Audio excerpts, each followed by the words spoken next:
Et moi, je suis très choqué de l'attitude d'Emmanuel Macron, parce que je vais vous dire, si on prend l'image de l'entre-deux-guerres, l'entre-deux-guerres, c'est quoi?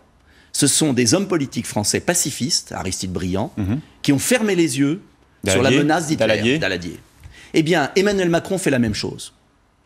Il attaque des chefs d'État démocratiques, hongrois, italiens, américains, russes, et il ferme les yeux sur le terrorisme islamique. Moi, j'ai été scandalisé hier. Je vais vous dire ce qui m'a scandalisé hier. J'ai rien dit parce que c'était un jour de concorde et d'unité nationale.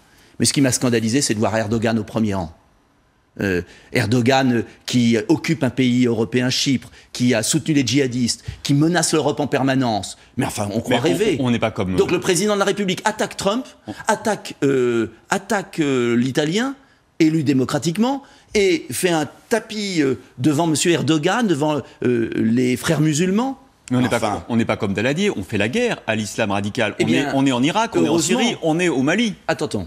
Et d'ailleurs, j'ai regretté que dans le discours d'hier, le président de la République n'ait pas un mot pour nos soldats qui combattent au Mali et qui meurent au Mali. Il a été rendu hommage aux soldats morts cette année, 3 soldats. Oui, mais enfin, il n'a pas dit un mot dans son discours. Comme si, en fait, l'ennemi, c'était d'ailleurs, il a dit on veut faire une armée européenne contre les États-Unis, la Russie et la Chine. C'est n'importe quoi. Le pauvre président ne tourne plus rond. Moi, je vous le dis. Parce que l'ennemi de la France, c'est le terrorisme islamique. L'ennemi de la France, ce sont ceux qui veulent détruire nos valeurs. Alors, il parle toute la journée de valeurs, mais il se trompe d'ennemis.